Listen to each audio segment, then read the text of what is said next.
Bismillahirrahmanirrahim. Today's topic of discussion is UHS MCQs Revision of Toxicology. तो आज की इस वीडियो के अंदर हम जनरल और स्पेशल टॉक्सिकोलॉजी दोनों को कवर करने वाले हैं। सबसे पहला MCQ है N acetylcysteine should be given in the poisoning due to. N acetylcysteine आप देते हो कौन सी पॉइजनिंग के अंदर? एंटीडोट वाली कहानी बता रही है। तो एनिसिटाइलसिस्टीन किस केस में देते हो आप? जब आपने ग्लूटाथायोन को रेप्लेनिश करना होता है, पैरासीटामोल, पैनाडोल या उसको हम एस्टामाइनोफेन भी बोलते हैं, उनकी पॉइजनिंग के अंदर आप ही देते हो। एग्जाम में जनरल टॉक्सिकोलॉजी के अंदर टॉक्सिन्स का एंटीडोट का बहुत ज़्यादा पूछा जाता है। सिर्फ एंटीडोट के आपको नाम आना चाहिए कि एंटीडोट के नाम क्या होते हैं। एक यूनिवर्सल होता है, एक मैकेनिकल फिजिकल होता है, केमिकल होता है, फार्माकोलॉजिकल या फिजियोलॉजिकल होता है, चिलेटिक एजेंट होता है, और एक होता है डिसप्रोपोर्शनल एंटीडोट। तो जो एनिसिटाइलसिस्टीन है ये डिसप्रोपोर्शनल एंटीडोट वाली कैटेगरी के अंदर आता है। ओपियाइड का एंटीडोट क्या होता है? अगर मैं आपसे पूछता हूँ तो ओपियाइड का एंटीडोट होता है नैलोक्सोन। नैलोक्सोन सुना होगा आपने, नाल्ट्रेक्सोन पढ़ा होगा, ठीक है, उसके अंदर, ठीक है। हाइड्रोसियानिक एसिड का एंटीडोट क्या होता है? हाइड्रोक्सोकोबालामीन, ठीक है, और इसके अलावा सोडियम थायोसल्फेट, अमाइल नाइट्रेट वगैरह, इन सब का कॉम्बिनेशन यूज़ करते हो, ठीक है। सोडियम थायोसल्फेट है और अमाइल नाइट्राइट होता है, ओके, और सोडियम नाइट्राइट भी साथ में ला के देते हो। इसके बाद है which of the following is a stupefying poison, कि कौन सा इसमें से स्टूपीफाइंग पॉइजन होता है, ठीक हो गया। अब स्टूपीफाइंग पॉइजन ऐसी पॉइजन होती है जो गुनूदगी तारी करके किसी भी बंदे को जो चोरी कर किसी का अगर चोरी करनी है, ठीक है, तो इस काम में इस्तेमाल होती है, रॉबरी वगैरह के लिए। तो जो स्टूपीफाइंग पॉइजन होता है, ज़ाहिर है गुनूदगी तारी करवानी है, तो ये सबसे बेस्ट पॉइजन है स्टूपीफाइंग वाली कैटेगरी के अंदर, जो वो होता है अल्कोहल होता है, ठीक हो गया। आर्सेनिक आपको पता है कि आर्सेनिक ये होमिसाइडल पॉइजन होता है। मरकरी कुछ हद तक हम इसको सुसाइडल वगैरह कह लेते हैं। हायोसियास्मस इसको हम एक्सीडेंटल वाली कैटेगरी के अंदर डाल सकते हैं। और जो ऑक्सैलिक एसिड होता है, अब ऑक्सैलिक एसिड आपको पता है कि क्रोसिव वाली कैटेगरी वाले से बिलोंग करता है। तो ऑक्सैलिक एसिड कौन सा पॉइजन होगा? अगर मेडिको लीगल इंपॉर्टेंस की बात करते हैं तो ये भी एक्सीडेंटल ज़्यादा कॉमन होता है इसका ऑक्सैलिक एसिड का। तो जो स्टूपीफाइंग पॉइजन होता है वो अल्कोहल होता है। इसके बाद है मिथाइल अल्कोहल। मिथाइल अल्कोहल और इसके अलावा इथाइलिन ग्लाइकोल, ये आपने फार्माकोलॉजी में पढ़ा था। तो जो मिथाइल अल्कोहल होती है ये आइस को उड़ा देती है, और जो ऑक्सैलिक एसिड होते हैं और इथाइलिन ग्लाइकोल होते हैं नेफ्रोटॉक्सिक होते हैं, ओके। इसके बाद है following conditions are correctly match with the causative agent except, कौन सा सही मैच नहीं किया हुआ? लास्ट से स्टार्ट करते हैं। लास्ट के अंदर सबसे जो लिखा हुआ है वो है स्ट्राइचिनिन, जो कि स्पाइनल पॉइजन वाली कैटेगरी से बिलोंग करता है। तो जो स्ट्राइचिनिन होता है राइजस सार्डोनिकस करवा देता है। अब राइजस सार्डोनिकस होता है क्या है? राइजस सार्डोनिकस ये ग्रिम फेस होता है, तंजिया वाला फेस होता है, यानी जो फेशियल मसल्स की कॉन्ट्रैक्शन होती है ना, तो बंदे का मुंह तंजिया अंदाज में बन जाता है, इसको बोलते हैं राइजस सार्डोनिकस। इसके अलावा स्ट्राइचिनिन के केस में ट्रिस्मस भी होता है, ओफिस्थोटोनस भी होता है, एम्ब्रिस्थोटोनस भी होता है, प्लूरोथोनाटोनस भी होता है। ओफिस्थोटोनस बहुत इंपॉर्टेंट है, जिसमें बैक के एक्सटेंसर मसल की कॉन्ट्रैक्शन होने की वजह से आर्क लाइक पोस्चर बन जाता है। इसके बाद है मी लाइन। मी लाइन आर्सेनिक और थीलियम दोनों में देखने को मिलती है। डिलीरियम ट्रेमन अल्कोहल में देखने को मिलता है। लेकिन जो रन अमोक है ये मॉर्फिन में नहीं बल्कि कैनाबस इंडिका वाली पॉइजनिंग में देखने को मिलता है। बाकी म्यूटरिंग डिलीरियम है जो धतूरा या एट्रोपिन की पॉइजनिंग में देखने को मिलता है। मार्श टेस्ट, रट्टा मार लो, मार्श टेस्ट AR आ रहा है ना, ARS, तो ये आर्सेनिक को अंडरलाइन कर रहा है, ठीक है, तो आर्सेनिक पॉइजन है, रट्टा मार लो। पंक्टेड बेजोफिलिया क्रॉनिक लेड पॉइजनिंग में होता है। उसके अलावा फेशियल पैलर लेड एंसेफेलोपैथी, ठीक है, एरिथिज्म ये आपको मर्करी की पॉइजनिंग में देखने को मिलता है। और ज़्यादा फॉलोइंग काजेस हाइपोप्रोथ्रोम्बिनीमिया, जिसने क्लॉटिंग फैक्टर को कम कर देना थ्रोम्बिन वाला, तो वो कौन होता है? वह एस्पिरिन होता है। एंटीकोगुलेंट वाले चैप्टर के अंदर आपने पढ़ा था। नहीं, एस्पिरिन एंटीकोगुलेंट होता है, एंटीप्लेटिलेट होता है यार ये, ठीक है। इसके बाद the poison in which chemical analysis of sample should be performed most urgently, कि किस केस में केमिकल एनालिसिस को बहुत जल्दी परफॉर्म कराना चाहिए, किस पॉइजनिंग के केस में, ओके।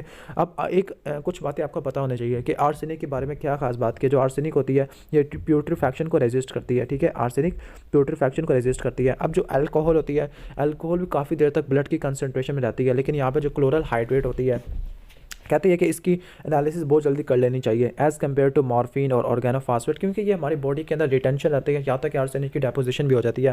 लेकिन क्लोरल हाइड्रेट का फ़ौरन करना चाहिए क्योंकि इसका मेटाबॉलिज्म हो जाता है, टूट फूट जाती है। इसके बाद ट्रुथ सीरम कौन सा होता है, ठीक है, जिसको लाई डिटेक्टर भी बोलते हैं, झूठ पकड़ने वाला। तो जो ट्रुथ सीरम है, रट्टा मार लो, वो होता है हायोसियास्मस होता है, ठीक है। अब ये हायोसियास्मस किस कैटेगरी से बिलोंग करता है? जो हायोसियास्मस होती है ये वेजिटेबल पॉइजन वाली कैटेगरी से बिलोंग करते हैं, ठीक है। वेजिटेबल पॉइजन के सिर्फ आपने नाम याद करने हैं क्योंकि ज़्यादा कुछ इनमें से नहीं आता होता। एग्जाम में सिर्फ आई थिंक नाम या छोटी मोटी इन्फॉर्मेशन इसके रिलेटेड आ जाती है, तो इनके आप तैयार कर लेना। तो जो हायोसियास्मस होता है इसको हम क्या बोलते हैं?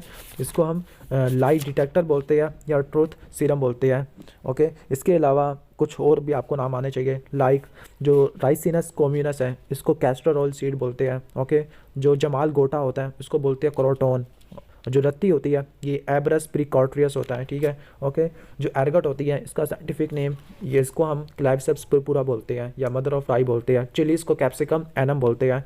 सेमिकार्पस एनाकार्डियम का नाम होता है मार्किंग नट और भिलावा, जबकि मादर एगडू रबर बुश ये होता है कोलोट्रोपिस, ठीक हो गया, ओके। तो जो हायोसियास्मस है ये लाइट डिटेक्टर या ट्रूथ सीरम के तौर पर भी इस्तेमाल होता है, ओके, ठीक है।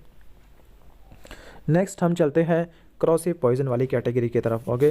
तो जो क्रॉसिव पॉइजन होती है वो कौन सा क्रॉसिव पॉइजन है जो यूज़ होता था इन केस ऑफ रेज़र के तौर पर इस्तेमाल होता था। तो जो ऑक्सैलिक एसिड है जो फौजरी को मिटाने के लिए, जो तख्ते के ऊपर जो कलाम वगैरह कुछ लिखा होता है, ठीक है, जो कैलीग्राफी होती है उसको राइटिंग को मिटाने के लिए ऑक्सैलिक एसिड का यूज़ किया जाता है। आई थिंक ऑक्सैलिक एसिड को उर्दू में टार्टरी बोलते हैं मोस्ट प्रोबेबली, शायद अगर मैं गलत हो तो मुझे ठीक कर देना, ठीक है, okay.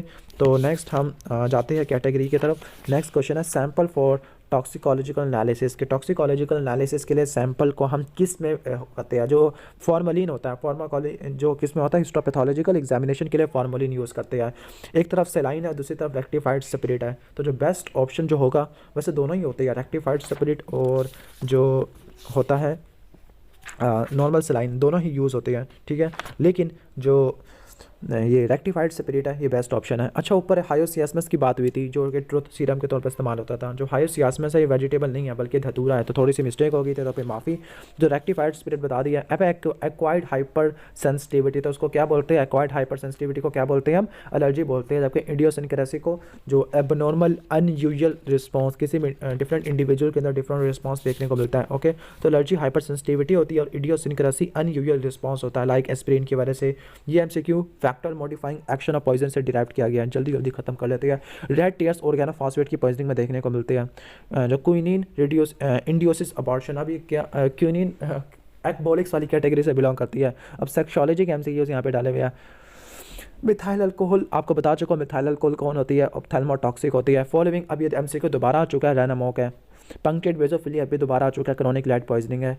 Legal sense the factor विच, अच्छा लीगल में हम क्या कहते हैं कि जो पॉइजन और मेडिसिन में क्या फ़र्क होता है, तो जो हमारी इंटेंशन होती है उसके हवाले से देखते हैं कि अगर हमारी इंटेंशन किसी को मारने की है या अपने मारने की है तो उसको पॉइजन बोलते हैं। सैंपल फॉर टॉक्सिकोलॉजिकल एनालिसिस, तो ये रेक्टिफाइड स्पिरिट होता है, रट्टा मार लो। Gastric lavage can be performed in case of, अब गैस्ट्रिक लैवेज के बहुत सारे एमसीक्यूज आते हैं, किन किन कंडीशन के अंदर करते हैं, किन किन कंडीशन में नहीं करते। तो आप इसको एक ही मरतबा पढ़ लो कि गैस्ट्रिक लैवेज होता है तमाम किसी भी क्रॉसिव्स में नहीं किया जाता सिवाय कार्बोलिक एसिड के, तो उसको रट्टा मार लेना। इसके अलावा कॉन्शियस पेशेंट में परफॉर्म किया जाता है। अगर पॉइजन को इंजेस्ट किया है तो फिर 4 से लेकर 6 घंटे के अंदर अंदर परफॉर्म किया जाता है। बेबी अगर 6 मंथ से यंगर है, इस केस में एस्पिरिन या ओपियाइड की पॉइजनिंग में, यहाँ तक कि इंट्रावेनस मॉर्फिन को लिया, इस केस में भी किया जा सकता है, या ओरल रूट, ठीक है, इस केस में किया जाता है। जबकि इसकी कॉन्ट्राइंडिकेशन के अंदर कोमा, कन्वलियन, अनकॉन्शियस पेशेंट है, इम्पेयर्ड गैग रिफ्लेक्स है, क्रॉसिव वोलेटाइल पॉइजन है। लेकिन एक क्रॉसिव आपको मैं बता चुका हूँ वो है कार्बोलिक एसिड। इस केस में गैस्ट्रिक लैवेज परफॉर्म किया जाता होता है, इसको रट्टा मार लेना, ठीक है, ओके। और क्या था कॉन्ट्राइंडिकेशन, इलेक्ट्रोलाइट इम्बैलेंस है, इसोफेजियल वायरसेस होती है।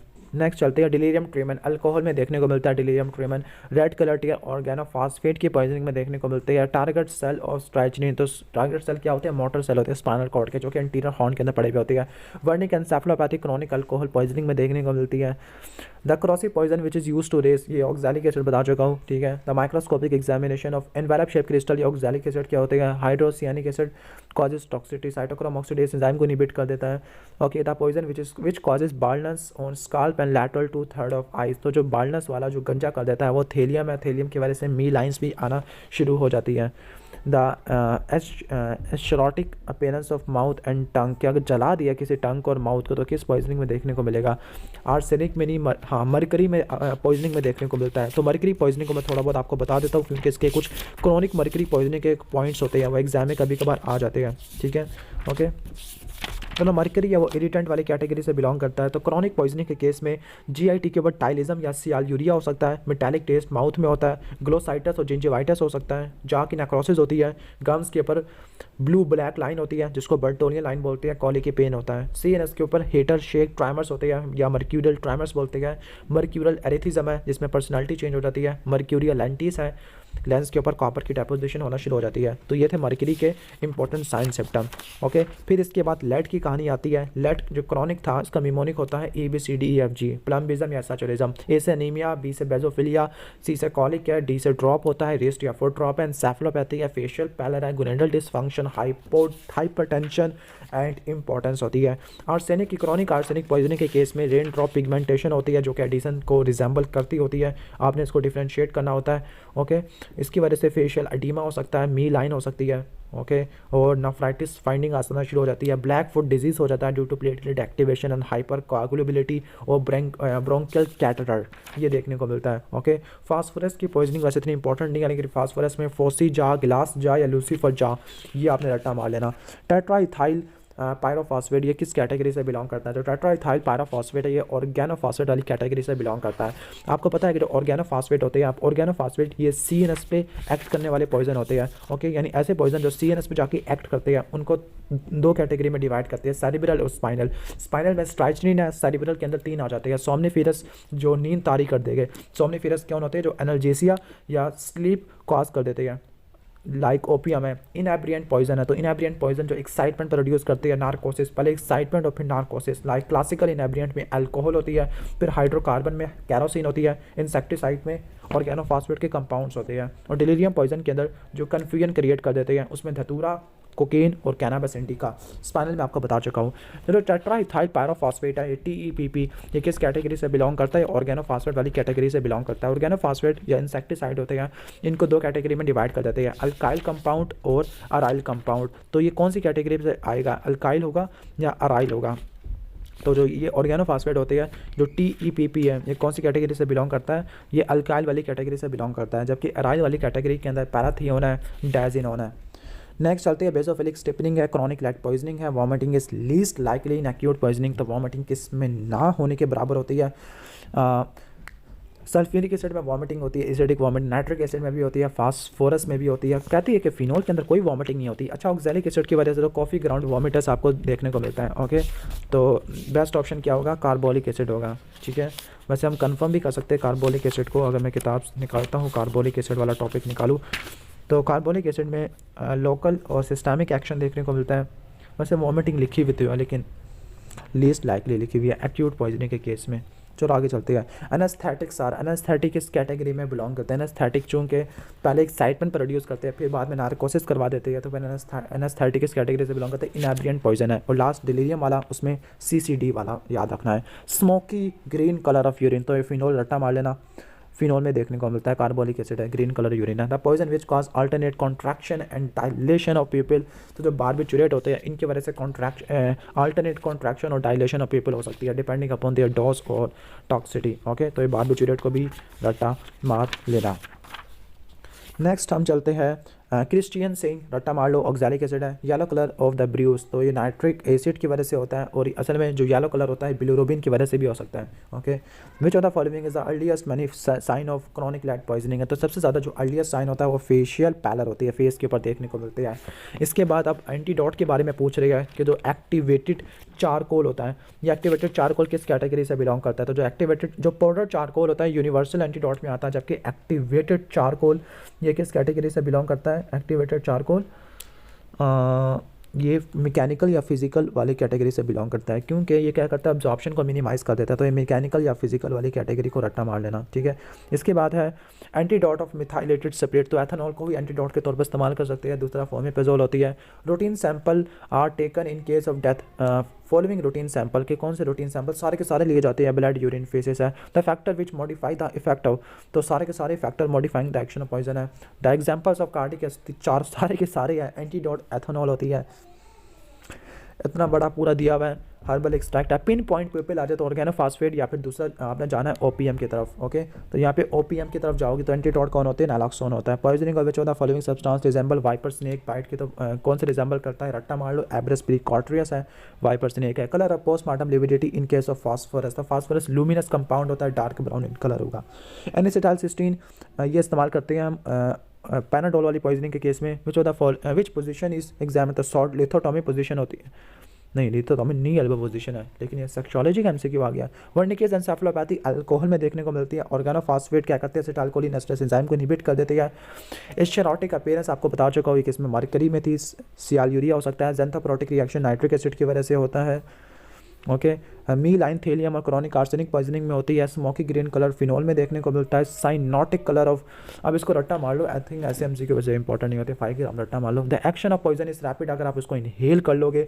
General principle of poisoning involve, general principle में क्या होती है, जनरल प्रिंसिपल सारे के सारे जनरल प्रिंसिपल वाली कैटेगरी में आ जाते हैं। विच of the following has both local and remote action. Oxalic acid के पास दोनों टाइप के एक्शन होते हैं, लोकल भी होता है और रिमोट भी होता है। कार्बोलिक एसिड की पॉइजनिंग के केस में जो होती है वो कॉन्ट्रैक्टेड स्टेट में जाती है। अल्टरनेट कॉन्ट्रैक्शन और डायलेशन देखने को मिलती है किस केस में, अभी आपको मैंने पीछे बता चुका हूँ, अल्टरनेट बारबिट्यूरेट वाली पॉइजनिंग में। जबकि पिन पॉइंट ऑर्गेनोफॉस्फेट और किसी हद तक ओपीएम, वैसे ओपीएम में होते हैं। Arsenic interfere with the cellular metabolism by combining with, किस एंजाइम के साथ कंबाइन करता है, सल्फा हाइड्रोल एंजाइम, आर्सेनाइट आपने सुना होगा। Sign and symptom of arsenic poisoning resemble, तो आर्सेनिक कॉलेरा को रिजेंबल करती है। Okay, the punctate basophilia characteristic of lead poisoning है। तो 64 तक एमसीक्यू को कवर कर लिया है, बाकी हम नेक्स्ट वीडियो में कवर कर लेते हैं।